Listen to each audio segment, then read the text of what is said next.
Hi, I'm Dr. Lyndon Walker. The following video is part of my SkillShare course, Getting Started with R. Here behind me you can see the various different chapters of the SkillShare course.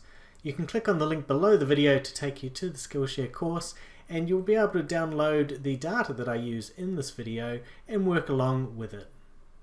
In this section we are going to look at how to use R to produce a bar plot, a histogram, and a box and whisker plot. We're going to be using what's called base R, which is the built-in functions. R has the option to add packages, which are functions that have been built by other people, and particularly for data visualization there are some options there that can produce much more sophisticated and elegant looking graphics. But for today we are going to be looking just at the functions that we would use in base R. A little bit later on in the packages section I will introduce one of those data visualization packages and talk about it a little bit more in the where to next section.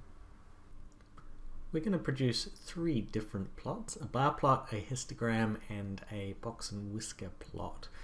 We're going to use the functions in what's called base R, which is the built-in functions.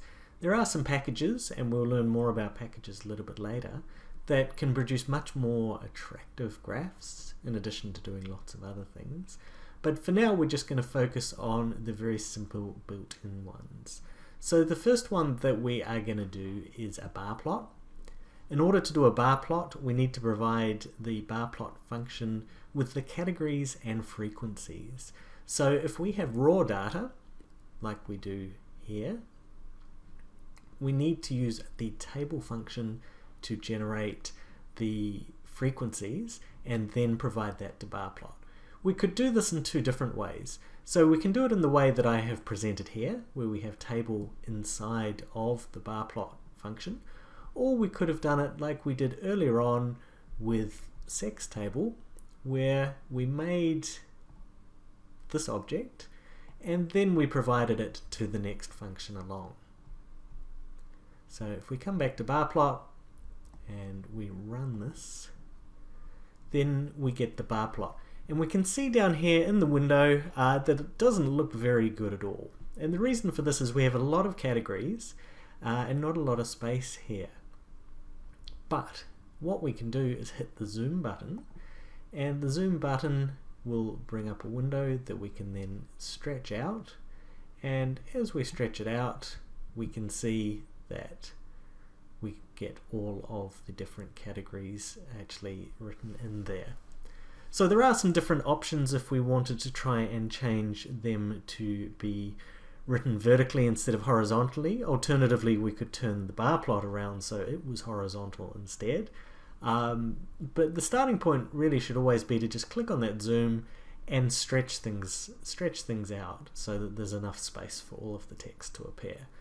We can see that this has been done very, very basically. So we've got the names and we've got the frequencies. We can add additional information into our function to be able to get a title, to label the axes, and to change other things like colors and patterns and things like that. So if we close our zoom, if we wanted to take this plot and do something with it, we can use the export button, and we can save the image, or we can copy it to the clipboard so that we can then copy it into Word or wherever we require it. If we go bar plot in our console, the help will give us a whole lot of different options here. And I'll talk a little bit more about help later, but the main ones that we would probably use, in fact pretty much immediately, would be main to add a title, and then there is xlab and ylab, which are the labels on the axes. There is then a whole lot more, and if we scroll down we can see in the help that there is descriptions for all of these to change everything from colors to borders, angles, text, font size, font that's used, lots and lots of different things that we can change. They are very, very flexible, even if they look somewhat basic to start with. So that's our bar plot. Our histogram, For a histogram, it's going to be showing the distribution for a numeric variable. I am going to show weight. So we've got AIS data $weight, and we run that, and we get a histogram. Looks kind of roughly bell curve-ish for the weight of these athletes. Again, this time it has given some very generic labels and a title, but we could use those functions like main and xlab and ylab to be able to put something that is a little bit neater in there rather than the variable names. Okay, so the last plot we're going to look at is a box plot, and for this box plot we've actually got a slightly different syntax here. So there is a couple of things that we can focus on. The first one is how we provided the data to this function. So rather than having the data name then $, this one will actually allow us, and many functions will allow this, that we have a separate statement with data equals and the name of our data set, and then when we refer to variables we don't need to put the name of the data set on the front of each one.